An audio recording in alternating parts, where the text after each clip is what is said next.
I think there is a slight Catholic guilt installed inside me that I just have to work. And if I'm not providing, I'm doing bad.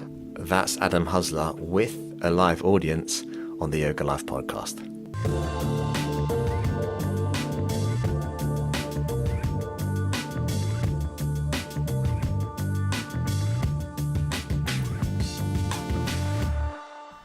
Hello and welcome to this special edition of the Yoga Life podcast with a live studio audience. Before I get into that and give you the run-up and how it all went down, let me do a little housekeeping, tell you about the next event I have. My retreat with Elisa is sold out, as you know. And the next event I have, which is half full, is Heels Overhead, the handstand workshop at Yoga Hub in Camden Court. So that is on May 25th, Saturday, 1 p.m. If you go onto my website, kevinboyleyoga.ie /events, is it a dash or a little hyphen thing, retreats, you'll be able to see it there. And just fill in a tiny little form, send it to me, and I'll get you sorted with your booking. So this was a special event. And I was nervous. Oh my God. I didn't sleep well the night before.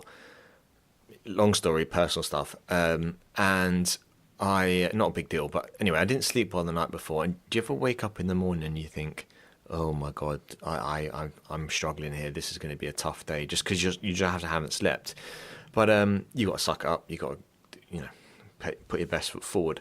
So that Sunday, which was just gone, April 7th, we had 8 hours with Adam Husler doing our teacher training. And then after that, we had the podcast with the audience. I wasn't expecting many people to show up because I advertised it. I had 7 people drop out at the last minute, which is understandable on a Sunday evening. So I was expecting maybe 5 people. 20 people showed up, brought friends, and some people were dressed up really nice as well. So I was a bit, you see, let me kind of break it down for you, break it down. When I'm talking to somebody in a podcast, I'm already a bit nervous and they're a little bit nervous, maybe a bit on edge sometimes. And I'm looking at their face because I'm trying to gauge in real time where they want to take the conversation, if I've maybe touched on something that they're not comfortable talking about.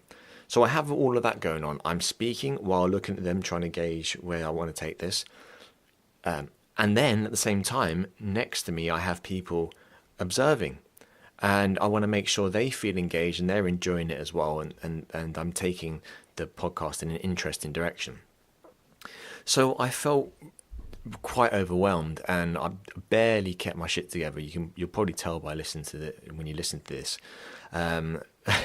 My questions were decent, but I made loads of notes, didn't look at my notes once. It's just that's the way it goes. But I'm definitely going to do more of these because it's a chance to actually get people together, an actual real life community. And the next time I do it, I'm going to be serving tea, coffee. Make sure that we do proper. We had a Q&A this time, but I'm going to go around a bit like Kilroy. He used to be an old school chat show host. Go into the audience with my mic and actually get people get their voices on the podcast. So yeah, but it was a great buzz. I mean, that's what these things are about, aren't they? Social media, podcasting should be an avenue to get people together in real life, and not as a replacement for real life get-togethers. So I really hope you enjoy this. I put a lot of effort into it, and I really appreciate Adam's openness, and he was a perfect guest to have on for the first one of these because he can just talk. He doesn't need to be led, which is fantastic. So yes, I hope you enjoy that. Before I get going, let me share some messages with you.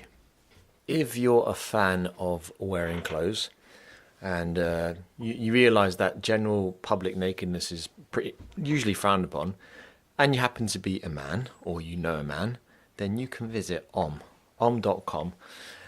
Provide men's clothing that want to encourage more fellas to get on the mat. And yoga is reflected in everything they do, from being kind to the environment using their sustainable recycled fabrics, to recycling their paper packaging and their focus on men's health. To avail of a 15% discount, go to om.com /hashtag TYLP. So that's om.com /hashtag TYLP, which stands for the Yoga Life Podcast. I mean, who's got time to write the Yoga Life Podcast? And you can use a little cool acronym like that. When you go visit that URL, which will be in the show notes, pick which items you want to kit yourself out in or to kit your man out in. And then when you get to checkout, just type in the promo code Kevin for that 15% off. Boom.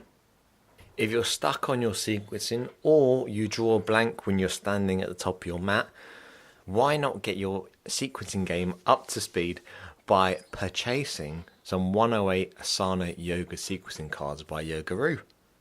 They have everything you need to know for your sequencing needs, including alignment cues, level guides, anatomy coding, and Sanskrit and to English names.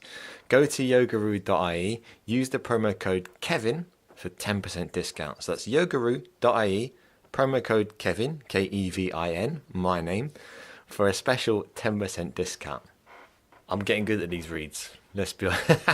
So lastly, if you would like to support the podcast directly, simply go to kevinboyleyoga.ie /support the Yoga Life podcast and follow the steps to become a patron. Thank you.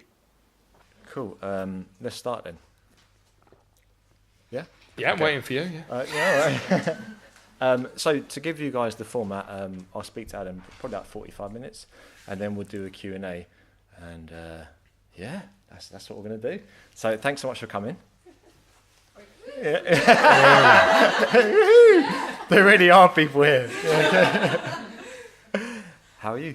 I'm awesome. Long day. I've been teaching an 8-hour training today, and I taught yesterday, 2 classes in London and a workshop in Dublin. So I'm flagging slightly, but at least I haven't got to teach again until 10 o'clock in the morning. So we're good. I'm actually going to start with quite a deep question. Oh, God. Okay, yeah, go for it. Because you do teach a lot. You do work hard. I was chatting to, we were going for lunch there, and I was chatting and saying that it's, when you're teaching so many classes, I find personally, it's quite difficult to keep that enthusiasm all the time. So my question to you is, my first question is, what drives you? Okay, so let's talk first about the level of enthusiasm you need to give when you teach. Which is an odd thing to say. My view is that it depends completely on personality type. Like if you're the kind of person that's very, let's say, caring and wants to look after all of your students at all times and wants to know everyone's name and gives a lot of yourself to class, then you couldn't teach as many classes as I do. That's not to say I don't care about my students. I do, obviously. But my style of teaching is quite anatomical. It's fairly focused, it's very clear, it's very concise, and I'm not giving overtly of myself. And equally, my personality type, my bias, can do this. Like I've always pushed myself hard in the sense of time and energy. Like I trained as a lawyer, went to a law school, didn't actually ever become a lawyer. Then worked for like non-profits for a few years, mainly with young people from bad backgrounds, which was very intense and like taking them away in residentials. So I've always been the kind of person that kind of works very hard. And I think tied in with it slightly is I'm actually Irish as well as English. I have a passport and everything. Oh yeah? Dude. But I think there is a slight Catholic guilt installed inside me that I just have to work. And if I'm not providing, I'm doing bad. And that's not a good or bad thing. But either way, I don't really get exhausted particularly. Like, I don't think particularly anything of teaching in London, 2 classes in the morning, flying, teaching another one, teaching a whole day today. Like, it doesn't affect me in a negative way. I'm lucky in that regard. I'm not saying it's a good or bad thing, but I can survive it, as it were, without much stress. And I don't think other people always can. And maybe that's a good thing for them, that they don't need to teach so much or aren't compelled to teach so much. I think there's a lot of, I'm one of them anyway, I think maybe other people in the room that are here that see someone like you and they see you travelling around, teaching retreats, teaching workshops, teaching as many classes as you'd like to teach, and that's the end goal. But they don't see, for some people here, including me, like I want to be so busy that I can afford to pick and choose where and when I want to teach. Indeed. But I think you see the finished product, which may be yourself. I am the finished product. Yeah, so humble. But we don't see what it was like at the start. So I'm interested. What were you like when you first started? You don't see what it's still like. You see Instagram. You see good point. All the cool stuff. Like when I started, I never intended to be a full-time yoga teacher. That wasn't the plan. I did yoga because I'd done it for years, and I did the training solely because I was interested and thought I want to enhance my knowledge. Then on the side, I got invited to teach some classes, but I still had a full-time job managing like 40 staff. But then suddenly I was managing that job, managing those people, and teaching 10 classes a week. And even then I didn't intend to be a full-time teacher, but it just kind of developed, and I left that job for other reasons, and more came about. But I've always taught a lot. For me, I think there's so many ways to have a career in yoga. Actually, I don't think the way I do it is sustainable for many people, for many reasons. I see friends that just teach privates and earn a lot of money teaching privates, and probably earn as much as I do, but teach maybe 3 hours a day. And that's it. Do 3 hours a day on their terms, have then a nice social life of lots of time with their partners, etc. I know people that actually, they've got no ambition to be a known teacher per se. They're fine teaching in their area of London, teaching in 3 different studios, earning a good living, popular, like, a relatively good amount of money. That's perfect. And they'll do that for a long time. My aim is to be a respected teacher, and I enjoy teaching teachers. So I want to make sure I can do that in the same way my teacher does it, in different countries, intensive settings, but teaching teachers. You're referring to Jason Crandall? Yeah, Jason's like kind of my main teacher. Like I like that style of teaching, and it's certainly not for everyone. The reason I teach typically 17 classes a week, which is a lot in itself. Then probably 70% of weekends, I'm somewhere else teaching, often after my Saturday morning classes. So last weekend I was in Bulgaria, the weekend before Belfast, next weekend I'm in Vienna, and I'm in Spain the next weekend. And it's all quite intense. Like, it sounds like I'm living a very jet-setting lifestyle. Like, I've seen none of Dublin this weekend. I've landed, came here, went straight to the B&B, went to the nearest supermarket, grabbed some food, went to bed, woke up, walked here, taught all day, doing this now, jumping straight back on a plane, getting back at home at like 12 o'clock at night, and then teaching 10:30 in the morning. Yeah. There is no kind of, it's not like pity me, but there is no, wow, jet-setting lifestyle, this is cool. Because I have obligations back at home, and I want to be loyal to my regular students and not go off for weeks at a time or constantly leave Friday night, have a long weekend away. And I could legitimately do that, but I don't think it's fair. And I quite like my regular classes, because for me they're my base. They're what allows me to be a good teacher. By teaching 17 classes a week, mainly in kind of a world-leading studio, where I'm open to criticism potentially at all times, and actually 2/3 of the people that come to my class are teachers, that helps me become a better teacher. It's that allows me to be good. If I just taught workshops every weekend, there's no room for much improvement, particularly. I'm not seeing bodies. It's and so the route I'm going down is teaching a lot publicly, then teaching a lot of workshops, teaching trainings when I can. The retreats, I teach 3 or 4 times a year, and it's pretty full on, but it's allowing me to both build reputation, but actually build skill as well. Because I think just building not reputation, but building how well known my name isn't good in itself. Like, social media is a wonderful tool, and you can get very famous on social media without actually even having a qualification as a teacher. But it is a useful tool. Let's not say it's bad, but it's just one part of the jigsaw. It's one part of the toolkit.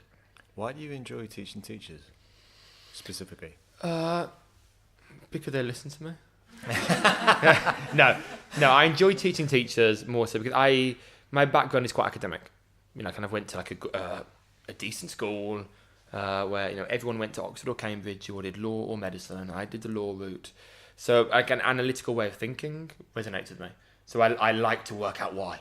Why am I doing this? What is this pose meant to be doing? What's the rationale behind this pose? And so in doing that, I'm not going to do that with a beginner at yoga. Because what a beginner really needs is just, this is the architecture generally of Warrior 2. This is now reverse warrior. And I'm fine teaching beginners, but I would much rather work with people that want to get into the nuances of asana and yoga rather than from the baseline. Yeah, that makes sense. I mean, as you said, you studied law before.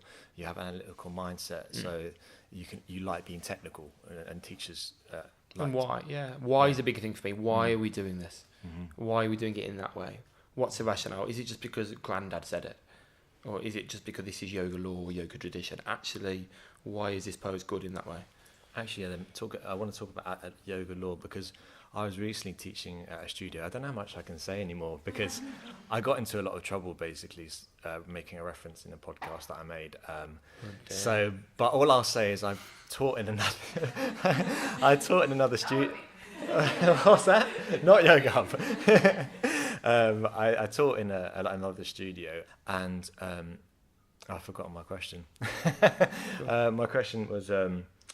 Yes, yoga law. Yes. So I thought, okay, I want to physically assist people because it shows like if I go up to somebody and physically assist them, I look like I'm in control of the room. Yeah. I'm not afraid to like put my hands on someone and do it in a confident way. And then I got a lot of people into trouble lately. So then you have your approach, which is don't touch anyone. It's not quite. It's not quite that bad. But this has made me rethink, like, why do we do certain things? And just because someone did it 100 years ago, does it make it right now? Like slavery. So what? No, but like, yeah, we laugh. But I'm being serious. Like, we pick and choose. Like, the Mayans had great medicine, but the human sacrifice bit of we don't want that. We pick and choose tradition, and well, that's good. We smoked 100 years ago. There was slavery, and I don't like the fact that we look back in time and say, oh, well, that's tradition. Mm-hmm. There were so many bad traditions that we've got rid of for good reason. Mm-hmm. So I think we should always be asking why, not just because dogma. Mm-hmm. So what? I was going to say, what is yoga law? How would you define that? So it's kind of a loose term. What I mean when I say yoga law is this is the way we do things. Don't question it. In downward dog, we do this. End of story. We have to do shoulder stand at the end of class. Shoulder stand is good for you because it does this. I don't really like that. Okay. Just because Granddad said it. Like, yoga asana, let's say the Ashtanga system or the Iyengar system, it's not that old. It's old, but it's not that old. And a lot of the postures were created 80 years ago, let's say, or variations of. And there's a little bit more to it than that. And yoga's wonderful. The yoga tradition is wonderful in a sense, in the spiritual tradition. But when asanas were formed, it was based on an understanding of the body at that time. We now understand the body more. Like, we now have MRI machines to add to our wisdom. So that's not to take anything away from yoga history, but I think we should always be looking at things with the information that we have. Like smoking. We now know smoking is bad for you because we've researched it. And we've stopped doing it so much, at least. Mm-hmm. So I think we always need to look at things with fresh eyes. And like the whole adjusting thing and the touching, I'm not against adjustments per se. I think adjustments sometimes are one of the comfort blankets that teachers use to kind of shield themselves. I think one is music, one is adjusting all the time, and one is actually practicing while teaching and having a mat in the front of the room actually doing it. I think they're common comfort blankets. Mm-hmm. And my view is that everyone's body is so different. I've been doing some work recently with Tom Myers, who does kind of myofascia stuff, etc., and body reading. He's a wonderful man. The anatomy training system he's created, and just working with him, like we're doing a training with him, and we're all kind of semi-naked, looking at bodies and differences in bodies, etc. And there's just so much going on in everyone's bodies that we can't really appreciate. So who am I to say I know what you should look like in this pose? I'm going to use my strength and put you into that shape. No, I don't like that.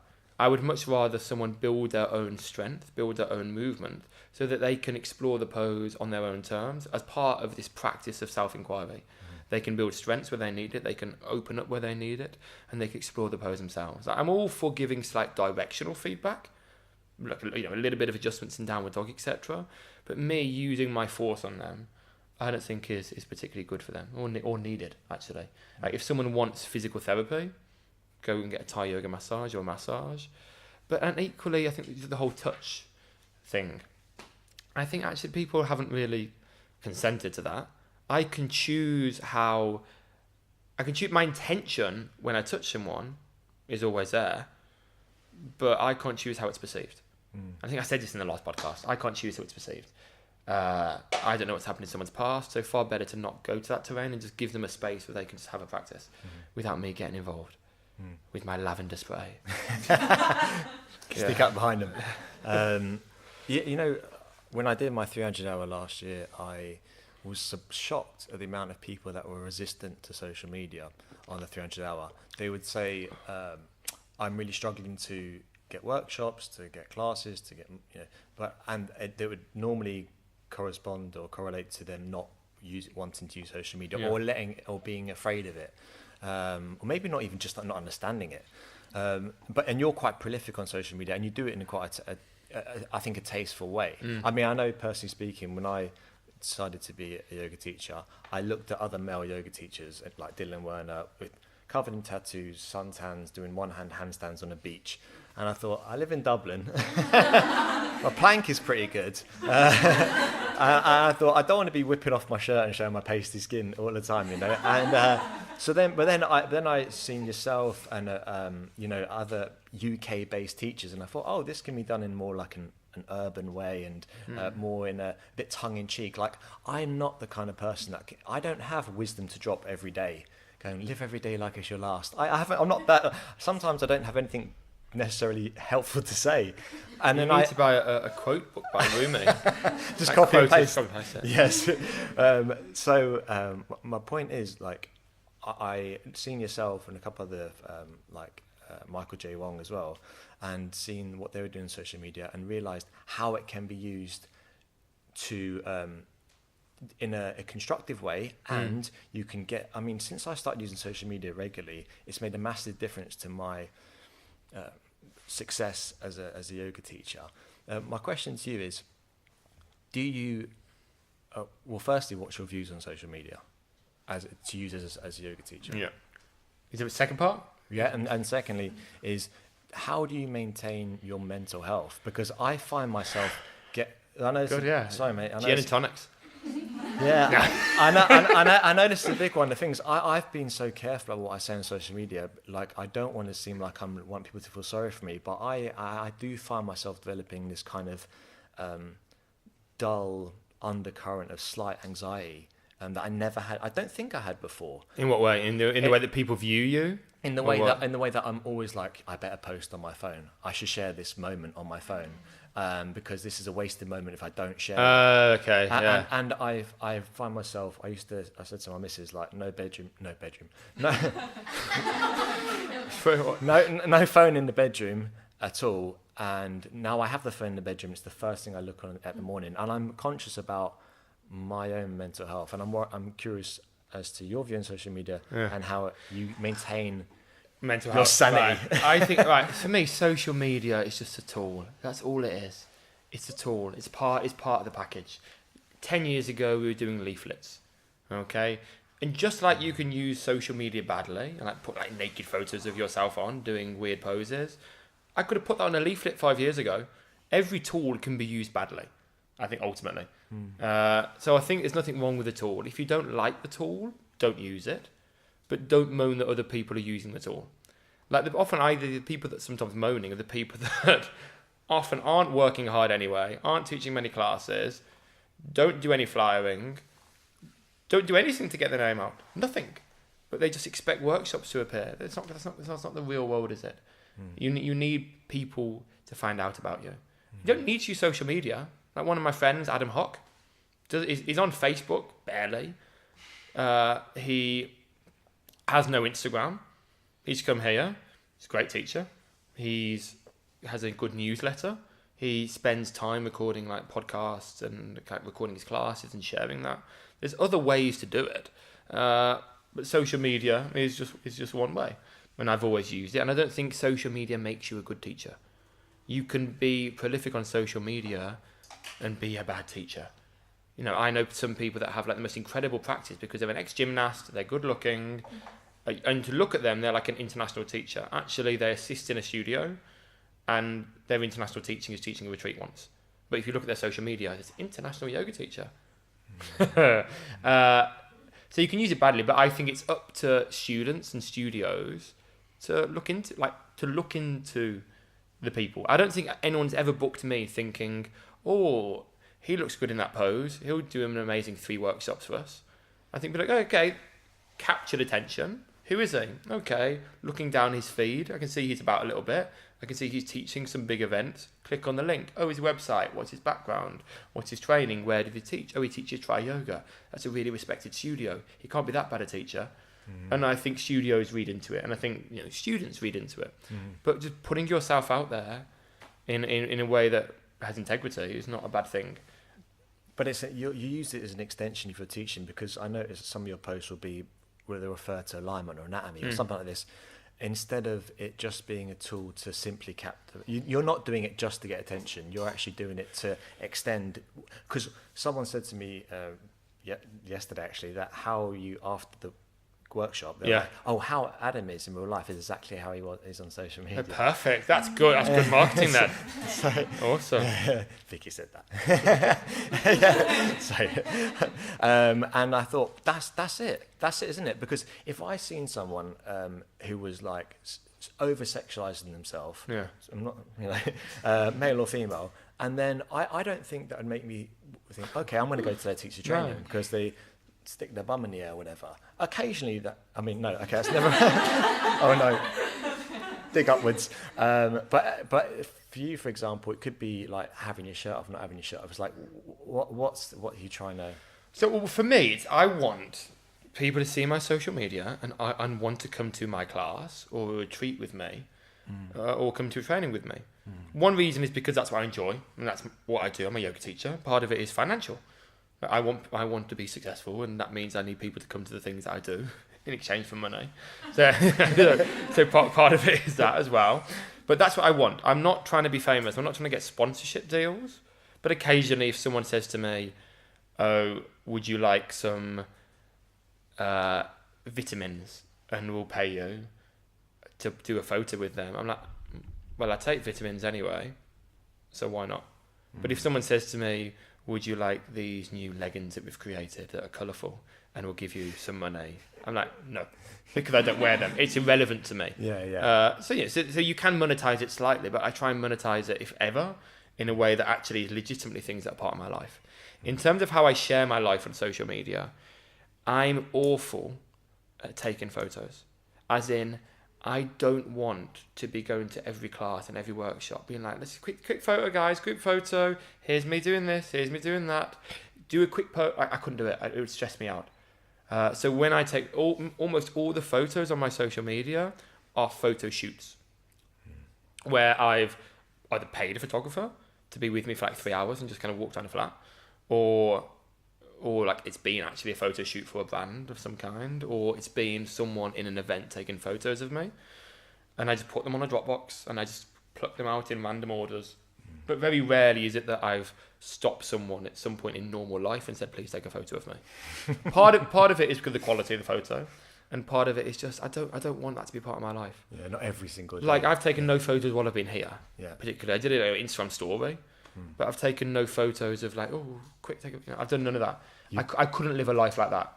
It would stress me out. You bank them up. You have them in banks, so that you have. Yeah, it's all on Dropbox, and even actually when I go to the most flamboyant, like amazing locations, I just forget. It's just not on my radar. My focus is just teaching and eating. They're like top of my priority list, and like photos just don't come. And actually, I always, even now, like in my bag, there's a GoPro and a camera that I tell myself I might use, but never. Like the camera for about a year was just some elaborate hipster necklace that I wore, and it's never got turned on. It was just this retro, cool looking like Fuji that was just around my neck. But yeah, so that's how I let it interact with my life. I don't let it get into my life. Like very rarely will you see actually on social media a photo of me and living a normal life. Like it's not a day-to-day diary. Stories are a bit different, but even then I can't be like, here's me doing this. That stresses me out. It's more Yeah, it's more like sharing stuff that's coming up in my life rather than, unless it's a particular event where I can do a few very easily of me in this amazing location, and then I might do a few. But the idea of just living through my phone is horrific to me, and I think it comes down to, I think, where you find happiness and satisfaction, intrinsic or extrinsic. Like whether you're finding it from the things you do, which would be intrinsic, like the teaching yoga or other things like playing my little drum thing that I've got or taking photos. That's kind of, for me, that intrinsic happiness is finding joy from the things that you do. So you're kind of in control of your happiness.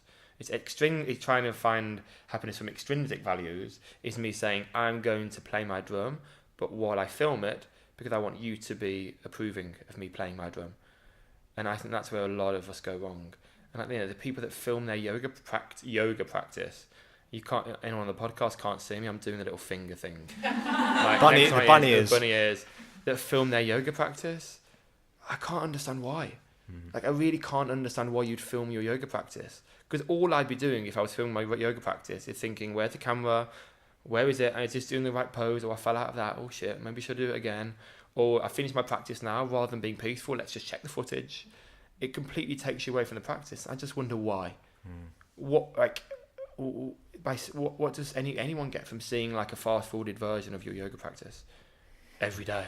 I really don't understand that, and I can't see any value in that. And for me, that's just, you're ending up in a situation where you're finding your happiness via external approval or what you think people will be thinking of you.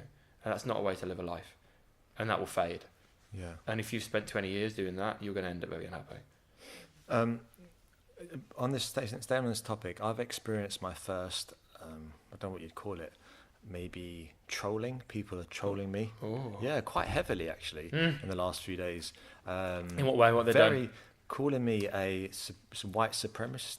Oh, yeah. That was me. I thought it was just banter. No. So I did a podcast last week with this chap who said something that's quite offensive. What did he say? Shall I say it? Yeah. He goes, oh, fuck, I'm going to get in trouble again for it. He goes, okay, this is quoting him, so I'm doing the bunny ears or whatever. Yeah. He said, if I wanted to, I'd get a fucking tattooed on my nutsack and no one would stop me. Why is that offensive? That's weird. Why is that offensive? It's weird and painful. And then if they didn't like it, fuck them. And I said, okay, so where did I go from there? So when he said that, I thought, do I cut it out or do I leave it in? So I left it in. Yeah. Left it in. And people have messaged me going, this guy, me, has created a platform for typical, it was like white, thin, privileged, like... all basically saying we were like Nazis, and I didn't. Just my first time actually people saying stuff like that to me. I've never experienced that before. Yeah. I believe they're called social justice warriors, SJWs, and so I just ignored it, and I'm wondering, like, I didn't know what to do. Do I reply? Do I not reply? Social justice warriors, it's idiots. I don't know if you know this, but in Instagram, if someone comments on your picture. You should comment back within, I think it's 2 hours or something, to keep your algorithm. I don't think that's the case anymore. It's not the case. I don't think that's the case. It used to be though. But my question to you is, #ad doing your adverts. Yeah. And you're not looking for that, but people have approached you. It's product you already use. Yeah. Have you received any backlash from that? And if so, how do you react? I delete it. As in their comment. You just delete it. I don't care. Yeah. Like for me, like this random person messaging me is irrelevant to me. It's not affecting my happiness. It's not affecting my day. I don't know who they are. The fact they've got time to do that makes it feel a little bit sad for them. Yeah. And you're always going to have people that want to disagree. And what social media's done is the equivalent of when road rage. Like, if you were in a car and someone barges into you, you might stick the finger up at them and shout at them and swear at them.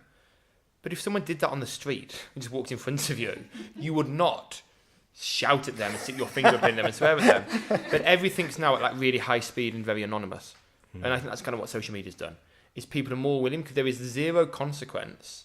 Everything's very quick and reactive. It takes them a second to type something. People are just throwing rubbish out there.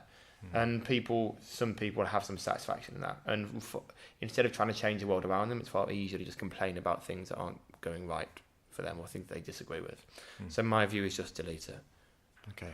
It was just delete it. Okay. I had a thing where I did a TV show for Channel 5. Oh yeah. Go on. Did you not see that? TV show. Oh yeah. I did a TV show for Channel 5. I'll get into it now. So they wanted to do like hot yoga. They wanted it to be like slow TV, like film a whole hour like class, but make it look beautiful, like that Chef's Table thing on Netflix. Yeah. And it came out like about a year ago, and I was like, look, I don't teach hot yoga particularly. I don't want it to be a hot class, and I don't want it to be like over sexualized or anything. But I will do it, and I'll advise you on some teachers. And we kind of put it together. And the day before that, so you okay to take your top off? I was like, no. That's not my vibe. They're like, well, it's a vibe we're going for. I was like, well, it's not the vibe I'm going for, and you're paying me not a lot, so take it or leave it. And I got there, and all the people legitimately, as in the other, my students, were teachers. Like, respect teachers, I respect, although with good bodies. And like, the boys were topless, the girls were like sexy tops and stuff. Different backgrounds, but all of them. Well, a lot of them had a kind of like modelly or TV background, but were legitimate yoga teachers. And to be fair, had the kind of body you would if you practiced that style of yoga on a daily basis, which is what they did, and kind of ate well. Like, you wouldn't pick models per se. They were just people that had the kind of body you would have for that. But then, so I just taught a normal class, like an hour-long class, kind of pretty much what I teach, slightly modified. It came out, and what was it called? Like... hot yoga body. And I was like, I can see where this is going to go. And they hadn't told me that. And then I was like, I don't want to watch it. Where was I? I was in Barbados at the time. I was like, don't want to watch it. Thinking, I was like, Mom, can you watch it, please? I don't want to watch it. And I did watch it in the end, and a little bit of it at least. And they'd edited it, so my jokes were like out of context. I was like, if you can't do this, you're clearly not spiritually pure. Oh no. And it was just like dry. And it just looked like I was legitimately saying that. And like the sequence was a little bit off, like they cut and chopped a little bit. But it's like fine. And of course, I could quickly check Facebook. And not against me, but like on these yoga groups, like Facebook groups, people saying, oh, can you believe that? It's horrific. They're not real yogis. Yada, yada, yada, yada, yada. And I was like, do I get involved? Like, no. And I think it puts people off yoga. And just a really good example of people just being very angry for no reason. Yeah. And I stepped back and thought, you know what? I don't agree with the fact it was called hot body, hot yoga. And it was a bit sexualized. There was like beads of sweat dripping at some point, like off breaths. And I was a bit no, we don't need to see that. But at the same time, who's to say they're not proper yogis? These are people, all of which have practiced for more than 7 years, have a pretty regular practice. I taught a normal class that I would normally teach. They did everything to various levels. Why can't that be something that people watch? Like they look good doing it, as it were, but why can't that be something we legitimately watch? Why can't it be that might get some people into yoga? And actually, outside the yoga world, I got loads of really positive feedback. People are like, oh wow, I didn't even know yoga was that. Like in Birmingham, at the boxers, being like, oh, I didn't even know yoga was that kind of hard. They just thought it was the town hall with your grandmas. I didn't know it. I was at one point teaching from Pinchamaya asana and like talking through it. They're like, oh, I didn't know it could be that athletic. So actually, if what it needs is a show called Hot Body Hot Yoga to get some people into yoga, wonderful. And they go to a class and they start off doing the hot stuff, and then maybe they go on to other stuff. That's absolutely fine by me. But everyone wants to be so negative with things and bring it down. And like, what do they want? Do they want like a group of like on TV, a few people that can't do yoga, arsing around, like throwing their arms in the air, like doing everything wrong? Like, that's obviously an extreme. But to have some people that are competent at something, doing something on TV, let's say, isn't a bad thing. I'm deviating a little bit now. But people, I think, are always going to have something to moan about. And my view is, far better than moaning about something is to make change. It's to, okay, well, you put something out there. You film something. You put something out there, not on TV, but you do what you can to get more people involved. And I think people always want to look at the worst side of things. Like someone said to me once, "Oh, it's so impossible," or put on social media to find photos of people that aren't thin white girls doing yoga. I can't find any anywhere. So I went on Getty Images, the biggest stock image website in the world, and just typed in like yoga diverse, and like everything, every race, every gender, every age within the first page. It's still a disproportionate amount of hot white females, but a hell of a lot of other stuff as well. And I said this to them, well, no, you had to type in diverse. You shouldn't have to type in diverse. So I just typed in yoga. I was like, okay, well, even if I type in yoga, still on the second page, there was lots of diversity. And it was never enough. It was like, well, no, but that's an old white man. Oh, God. It was never perfect. Yeah.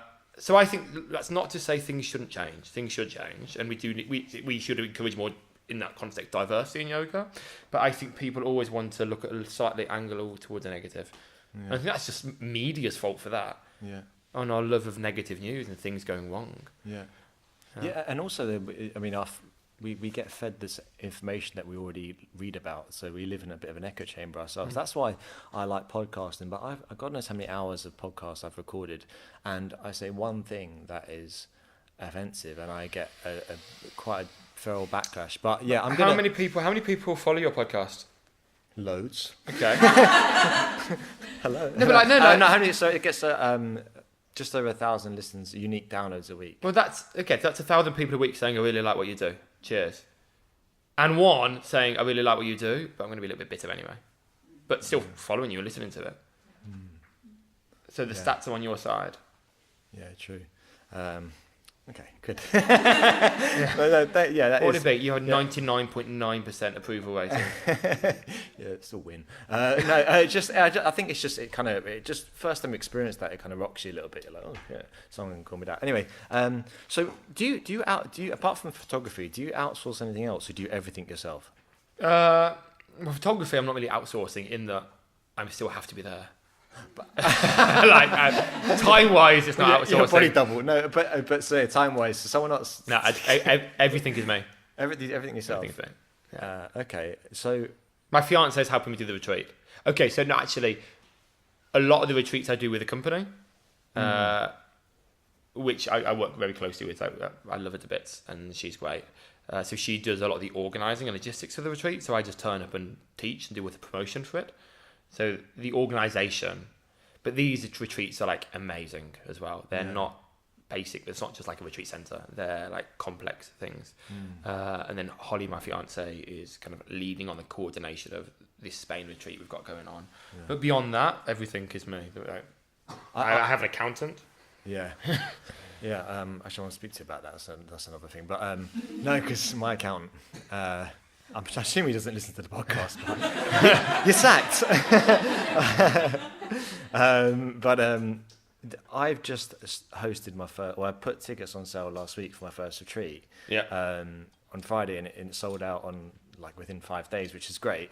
That's amazing. Well done. I know, but thank you. It's quite a small retreat. I decided to keep it to 16 people instead of 20, just because I want everyone to have a comfortable experience. That's still a good size. That's not small as far as retreats go. Okay, cool. Well, that's great. I'm very happy about that. But I've actually realised that retreats is something I think I'd really love to do, because ever since I was a kid. Have you done one yet? Oh. Yeah. No, not yet. Maybe I'll rethink this in 6 months. But no, but I think in theory I would love to do it, and that's an avenue to go down. So why is there? No. Retreats are wonderful. What do I need to know? No, you go to wonderful places, but it's a lot of work. A typical day as a yoga teacher on a retreat. Number one, often you're teaching different classes. Okay, in London, I'll teach a class all week. So plan one class. On a retreat, I might teach 16 different classes. Each kind of unique to a degree. Depends on how you want to teach it. But you kind of wake up, you host people and greet people, you teach yoga, you have breakfast, you'll be social at breakfast, and a breakfast then lasts far longer than it would in real life. You're an hour breakfast, chatting to people, etc. Actually talking to people, yeah. Then maybe you're doing something like just talking one-on-one with people, then you've got maybe a little bit of admin to do for the next class. Then suddenly before you know it, it's lunch, and you've got the same thing going on. Then, before you know it, it's time for the next class, 2.5 hours, maybe 2 hours. Then it's dinner. Then, of course, you're kind of you're tired then. the time dinner's done, especially in like a hot climate, especially, you're kind of done and ready for bed, and then it all kind of kicks off. That's not to say it's not amazing. Like, I do love teaching retreats, and it's wonderful to make money sitting in the teaching yoga in like the Sri Lankan jungle. That is very wonderful, but they're more work than one might think. If you want them to be good, if you want like students to have a good experience, they're a fair bit of what I believe you earn your money. I know you've done some at Holly, but have you done some on just you, on your own? You're the only host. No, I haven't done any with Holly. Oh, you're doing one with Holly. All the retreats I've done so far are me, except Italy, which I do with a teacher called Emma Henry. So when you host the retreats, just being you're the only teacher? Normally it's just me. Right, okay. So I've done, God knows how many retreats. Probably 10 at least. Someone advised me like a year ago, they said never do a retreat on your own because you need someone else there to help you, to support you. No, logistically, I would never do it where I was like cooking the food and stuff. So when I do retreats with this company called Reclaim Yourself, Jules, she's called, is there like managing people and staff, and I'm just being the yoga teacher, like teaching yoga and being a good host. Okay. Like we're joint host, but she's doing all the other work behind it. Mm-hmm. In the one I do in Spain, I make it a cheaper one because I think it's nice to offer something cheaper as part of my kind of what I offer. But I try and make sure I always do it in a proper retreat centre where there is like a receptionist, a kitchen team, an office. It's like, if you want anything, go to them. Not that. I'll teach you yoga. I'd be nice, but I don't want to know about your room. but that's why it's cheaper. That's why it's slightly cheaper than the other ones, where it's almost like a concierge. On this kind of retreat, it's kind of like almost like a bed and breakfast, but not a bed and breakfast, 3 meals a day, like a hotel, but where you're coming to see me for yoga. Mm-hmm. It's that kind of model. I think doing one where you're managing everything and the rooms could be quite a lot of work. So is that? Do you see yourself then, like in 5-10 years time, having a retreat centre somewhere, and that being your main source of income? Where do I see myself in a few years? Like I live in London at the moment because I teach so many classes all over, all hours of the day. I live in London. Generally speaking, I leave my house early, get back late because it's a little bit too far to kind of bother to be going backwards and I teach so much, it just doesn't make sense. And my classes are just spread. And I live in like a nice flat in a nice area of London with Holly. Like we're getting married this year. I'm working a lot at the moment, which works well for us because she's a yoga teacher and does sound healing. But we kind of see each other in weird times. Like we see each other in the daytime, we see each other in the evening, and we like do random things together. And that kind of works well. But ultimately I would like kids at some point, and my plan will be to not be teaching quite so much, do what I need to do. But if I can migrate towards more teaching trainings and more teaching CPDs and workshops while still maintaining classes, that would be great for me. And if I could do that out of London is wonderful, but it's exhausting. And I'm not sure how much I'd like to bring kids up in London. And I don't think I want to be there forever. I still want to be involved in it in some way, as in like going in once a week perhaps or twice a week. But I'm not the kind of teacher that wants to be on the road. Mm-hmm. That doesn't appeal to me. Like just constantly travelling doesn't appeal to me. But coming backwards and forwards is fine. So maybe like living out of London, in the country-ish, with a dog and kids, teaching. But maybe actually, if finances allowed, having something that could resemble a retreat centre to make money on that side, and also I could do trainings from it, etc. And it'd just be permanently there. That'd be really good. Like I'm always tempted. Like I see, like I own my flat in London, and I always see like in this magazine, it's called The Week. I recommend it. It means you can stop reading all constant news stuff constantly and just have one magazine a week that's succinct and non-biased. It's amazing. I love it. But anyway, I read The Week each week, and they have like a little section on properties. And they'll be like, these are grade 2 listed buildings across the UK. And every week is a random theme. And like I saw one this week, like next to a lock in Scotland, which is like 5-bedroom with outbuilding, next to the lake, room for hunting, like as much as my flat. And I was just tempted, can I just go? Can I just go? That's on the tip of my tongue. Like, oh my God, just leave London. So it will happen at some point, I'm sure. But London will always be part of my life.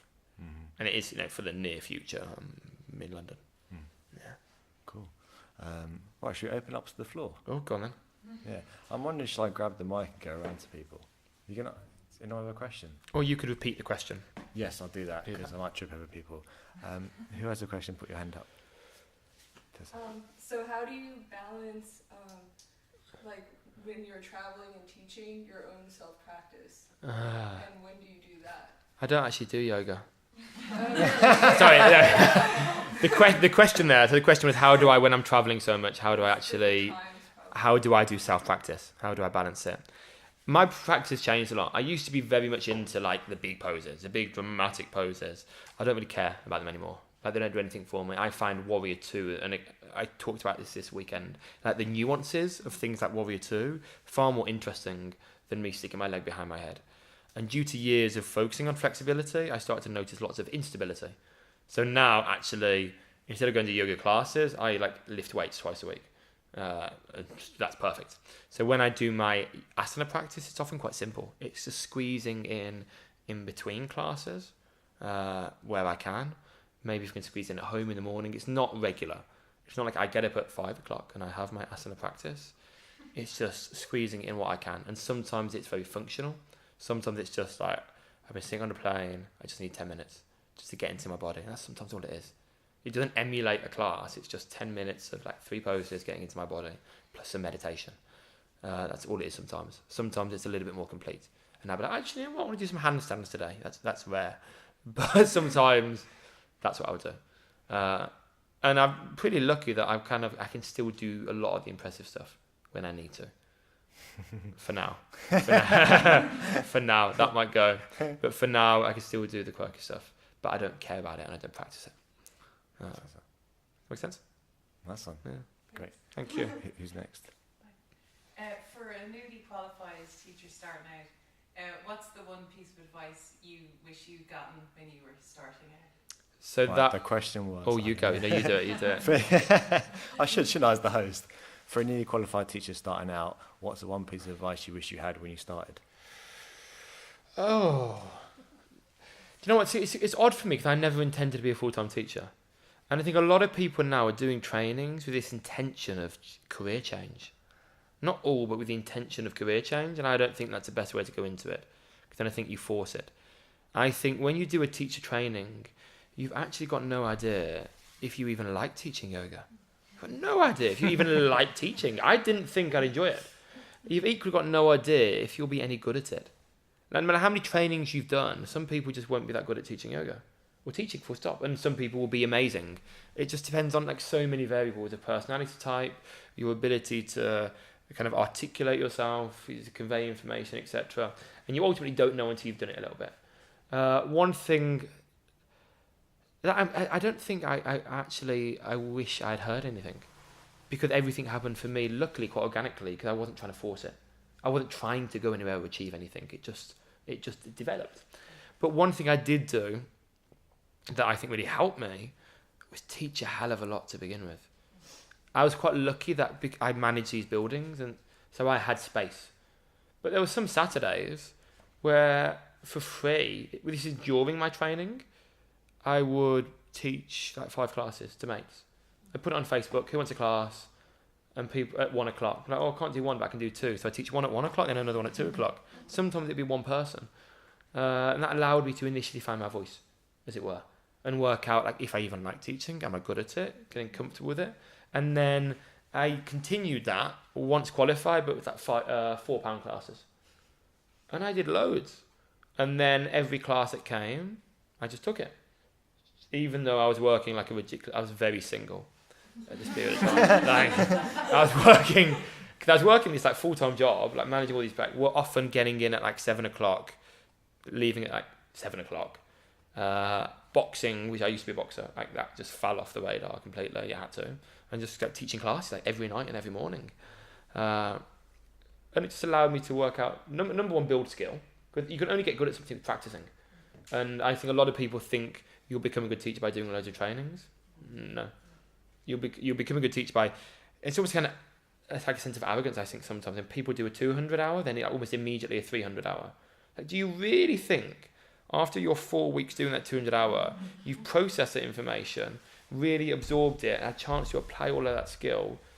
I don't think you should do like another training, like an advanced training, for at least like 1,000, 2,000 hours of actually teaching, generally speaking. So I would say as advice is teach and see if you like it. Teach as much as you can and see if you like it and see if you're actually good at it. Because you need something to make you stand out now as well. When every other person has got a yoga teaching qualification, because it's so easy to come by. Actually, it's often, here's $2,500. If you can breathe for 3 weeks, you've got a certificate. It's like no test. It's just if you can just sit here, you're good. You're a yoga teacher. Obviously, I'm being exaggerating slightly, but I'm actually not far off. Some trainings are amazing. Like some trainings are like 2 years where you constantly get tested, but some are almost just transactional. You're paying for a certificate. So I think it's just a case of working out if you are good and if you are competent and if people like you and if you like it. It's okay. Good question. Who's next? Yes, Sarah. Sorry. Do you feel any pressure to like add elements of philosophy into your yoga classes? Oh. The question was, do you feel pressure to add elements of philosophy into yoga class? Pressure's the wrong word. I don't really feel pressure to do anything, to be honest. So pressure's not, I think, the right word for me. Do I feel like I should add philosophy? I think I do, but not in a very overt way. Sometimes it's from yoga tradition. Sometimes it's from like Hellenistic tradition. Sometimes it's, in fact, a lot of the time it's not overt. It's not saying, well, Seneca said this, or in the Rig Veda this was referenced. It's more just concept. It's more just concepts and ideas. And actually, by teaching that way, I don't really ostracize people. I'm not being preachy. I'm not saying this is the text, listen to it. I'm not risking putting people off. It's kind of subvert. And I think actually just by allowing people to be in their bodies and have a practice of self-inquiry for 60, 90 minutes, it does more than one might initially think if you facilitate it well. If you treat it like a group fitness class, then you won't do that for them. But if you actually allow people space to listen to their body and explore stuff and feel stuff and notice how their mind is reacting to that, then I think people can get a significant amount from it without overtly teaching philosophy. But some teachers are really wonderful because they teach a lot of yoga philosophy and yoga tradition. Like the Jivamukti school are really good at that, and they fit it into their classes really well, and that's kind of their bias. And I always say this, we live in a world now where there's not one teacher in the village. Like there are many teachers teaching different styles. I recommend every student has like a teacher for different things. Like one teacher that focuses more on alignment, one teacher that if you want to flow more dynamically allows that, one teacher if you're into the philosophy that actually facilitates that a little bit more, another teacher that teaches restorative, another teacher that does kirtan if that's your thing. Having 3 or 4 teachers that offer you something different I think is really good, depending on your bias. Cool. And you're next. Thanks. Sure. So I was wondering, so like when you deal with a change in a thought process that you have about a pose or the way to approach it or teach it, how do you start to incorporate that into a class if you've taught it differently in the past? Go on, sorry. Say that again. I feel like a translator, but I'm translating English to English. I've got it. Do you want me to do it? I'll do it. Do you mind? Yeah. So that went on over my head. So the question is in a sense that as I've said, my understanding of yoga evolves based on the information provided to me, and that means that 1 year I might be teaching something in a different way to another year because I've changed my opinion on that. So what I would generally do is I would just change it in my teaching. And if a student says to me, but last year you said this, I just normally say, no, I didn't.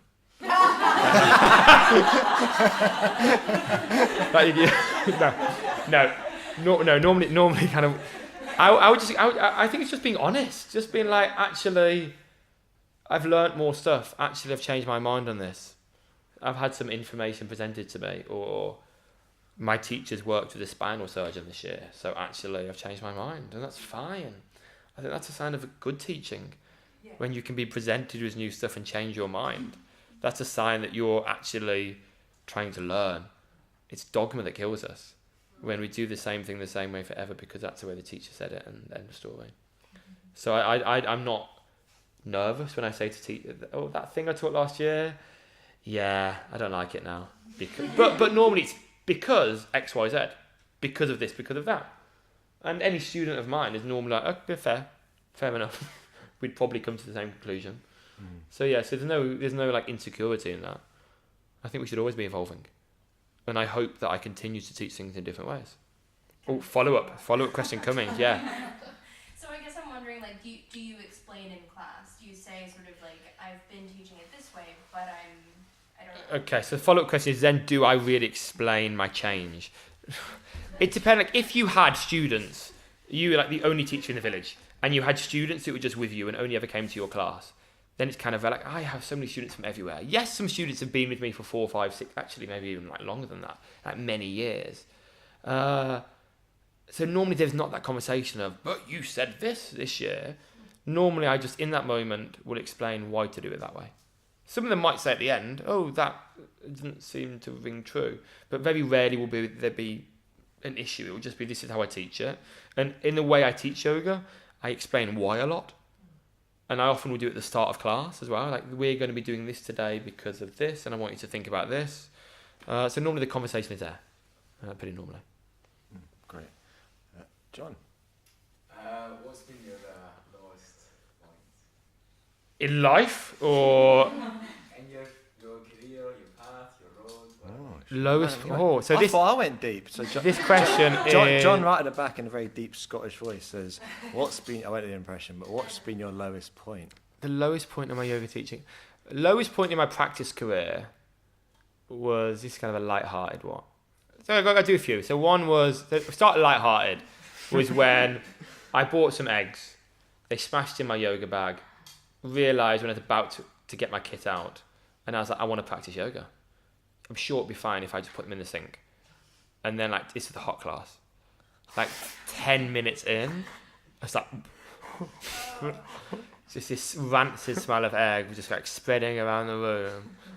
And at that time, it sounds awful, like, I was quite in shape. I was boxing. I was like every day. Like, I was very in shape, like kind of young and like think I was good looking. And so I think I like just kind of like being like, oh, it's the person next to me. Thinking they can't think it's me. It must Far too pretty. I think that was probably my mindset, like a 21-year-old idiot. Yeah. That was okay. That's a light-hearted one. In terms of low point teaching,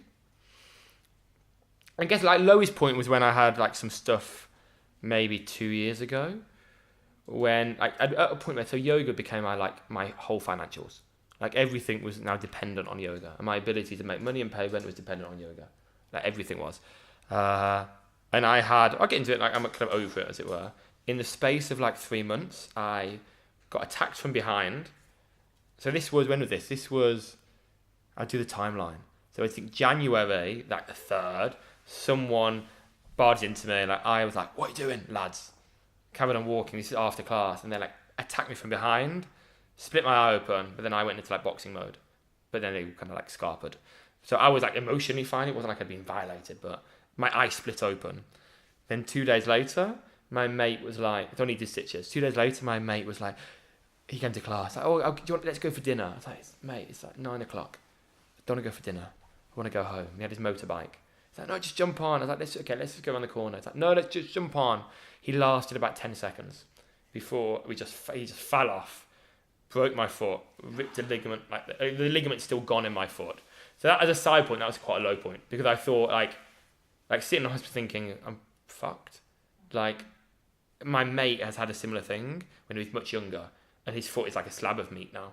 I was like, oh God, I'm not going to be able to do yoga again at all. And they were going to operate, which would have fused my bones together. And because of what I did as a job, they were like, we're going to give you a chance. Like we've spent the whole night, we consulted last night. In the morning in the hospital, like a group of like 7 surgeons were consulting on it, and they're like, we'll give you a chance. We'll just kind of leave you to it. But I was still thinking, I needed to heal. Like jumping back to chaturanga was going to be like, how, like, cause it's called the Liz Frank ligament. So even now, like it hurts every day to some degree, But I thought I'd never be able to do like a jump back to chateau. Like anything with my toes curled under, I legitimately wouldn't be able. So anything with my toes curled, I wouldn't be able to do in theory. And luckily, I saw an amazing physio, and it's kind of, and that's why I'm doing a lot of my strengthening work, so that my legs are really powerful, so that they take a lot of the load now. And that'll be with me forever, and it will probably get worse. But that was quite a low point, thinking like I won't be able to teach vinyasa yoga. Then in that same period, I just split with my ex. She'd taken my dog. That was a hard one. Well, she'd taken it, like, she didn't like steal it, but like she took the dog. But that was still in the process of like her coming back from Germany to get stuff, and that was still very live. The dog was upsetting. I get very attached to things. Dogs. What else do I have related to the dog? So that's, and then I had a house in Primrose Hill. If you know London, it's a lovely area. I got persuaded to kind of rent that house out with the girlfriend, and suddenly I was paying for like a 1.5 bedroom house in Primrose Hill myself, thinking I can't afford this. I need to find somewhere else, but I'm on crutches. So how do I find somewhere? So I found somewhere just a little bit cheaper around the corner because I couldn't do any viewings. Same point is my dad died at the same period, so I had like crutches in his funeral, trying to go backwards and forwards in winter in London, falling over. It was all very, at the same time, yoga-wise, I had to still teach classes. It's like, I need to make money. I can't have all of this shit moving backwards and forwards and pay for this Primrose Hill house without making some money. And so thank God Uber. Like, so Uber, not like, oh, they sponsored me. They didn't sponsor me. This podcast is brought to you by Uber. Yeah, no. So it just meant that I could, like, luckily all the studios are amazing and they allowed me to teach. So about a month I was just teaching sitting down. All my classes, every studio was cool with it. So thank you to them for that. They were all very chilled out. But that was a new element, teaching sitting down. But having to like get almost like in Shavasana sometimes, ordering my Uber while everyone is in Shavasana, to leg it out, to get in a taxi, to go straight to the next class, because public transport was just a no-go. So I still kept my reputation, and I still made some money, but spent a lot of money, most of my money on Ubers. So that was a very hard period because I was fighting with, of course, bereavement and loss, etc. But the foot being messed up and thinking, am I ever going to even do this again after this actually comes out of cast? And that's quite a long period. And the pressure to keep teaching when yoga has become your source of making money. So that was there we go. So there's a low point. So like a lot happening in that period. But I think that's what we always have to be mindful for, though, is this idea that yoga becomes our full time, because you can get I think many people get really disenchanted with it because it becomes something very different for them, and people like lose their practice completely. And when I say lose practice, I don't mean the asana. I mean the actual practice of being a yogi. And I don't think being a yogi is just the whole mala beads, namaste stuff. I think often people force being a yogi, when you have it ears again, force being a yogi and try and become this caricature, and actually deep down are really actually quite sad. Like, not as in like sad as in loser, but actually quite sad. But on the front of it, they're like pretending to have this lovely life on Instagram and doing the practice with their partner at home every day, and jumping around smiling, and everything is positive, and life isn't that at all. So I think we need to make sure we maintain our yoga practice despite stuff going on, and through teaching, especially when it becomes our full time. And that doesn't mean maintaining an asana practice, although that's nice as well. That's great. So go on, Vicky. I have one last one. Just back to that you do everything yourself. Yeah. Yes. I do it. So the question's not finished. Carry on. Yeah. How do you time manage that? Like, do you set a time in a day for admin, or is it just on the hop, like every now and again when you get a few minutes to? Cool. So the question is, how do you time manage? Do you do it on the hop, whatever that means? Like, on the fly? Yeah, like when you're hopping from class to class. No, okay. So in my diary, main thing is classes. The classes are fixed. I know when the classes are done. Unfortunately, I then spend a lot of time on the tube. The tube you can't work on. Like, unless you're on some really quiet line, like, you're not going to get a seat. You're probably standing up, and generally speaking, even if you could get a seat, you're only on there for like 10 minutes anyway. Then a lot of the time then it's walking then to the next class or like. So actually, unfortunately, because of how much I teach, I do very little work while travelling. Whereas some of my friends live outside of London, will get like an hour-long journey in, where they do loads of work, do their classes, they get an hour-long journey back. So I don't have that, unfortunately. So for me, it's just squeezing it in. Yeah. Often it's really actually inefficient. Okay. Like I'm training myself to, let's say, not try and do emails on the tube, because I know that in the space of 25 minutes of tube travelling, I'll probably just send one bad email, which if I was just sitting on my computer would have taken me 1 minute. Yeah. So actually, it's actually such a podcast. So I've learned to realise, or being better at realising when I'm being inefficient, and just think, I'm not going to even try. I'm just going to like play chess on my phone or something. But then it's trying to squeeze it in. It's actually really hard, because I have very few blocks of time in the week. So like Wednesday, I don't teach till 12:30. So Thursday's a biggie. I have between like 10:30 and 6 o'clock off. They're really my only really big blocks of time.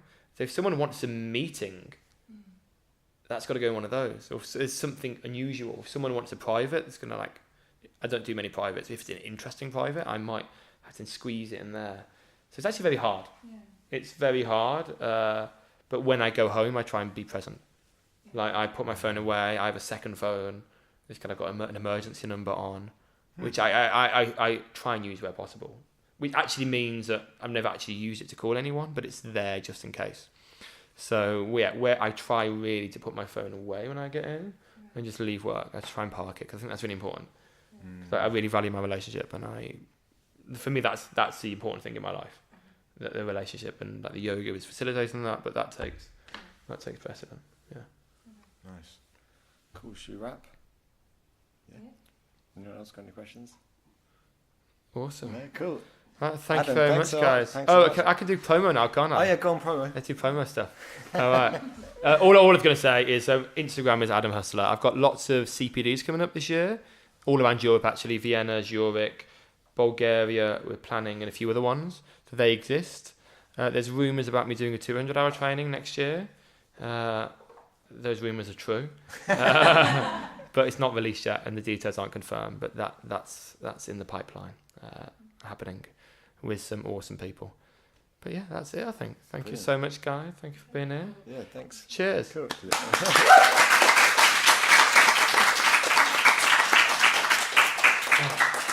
Thanks so much. Thank you, guys, for being here. Well, that was fun. That was a seriously good buzz. Although I was nervous, it was. I'm definitely going to do that again. In fact, I'm doing one. Might as well say it now, since I haven't announced it officially. I'm doing my next live podcast with Devin Kelly in Bali. It will be middle of May, date TBC. So if you happen to be out in Bali, or you're listening from Bali, follow me on Instagram, kevinboyleyoga, or go onto my website under events and retreats, and there'll be an update as to when and where that live podcast with Devin will be. Otherwise, if you're in Dublin, come to my workshop in May in Yoga Hub, end of May, for handstanding. Yeah, and you don't need to be able to handstand to come. If you can handstand, you don't need to come to the workshop. So people that keep asking me, do I need to handstand to come? No is the answer.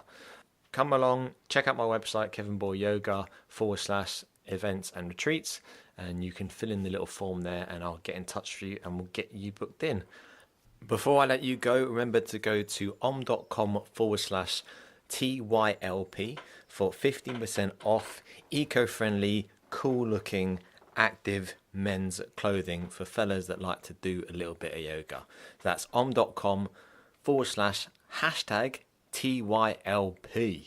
for 15% off using the promo code Kevin. Thanks so much, as always, for listening. Have a powerful week, and I'll catch up with you next week.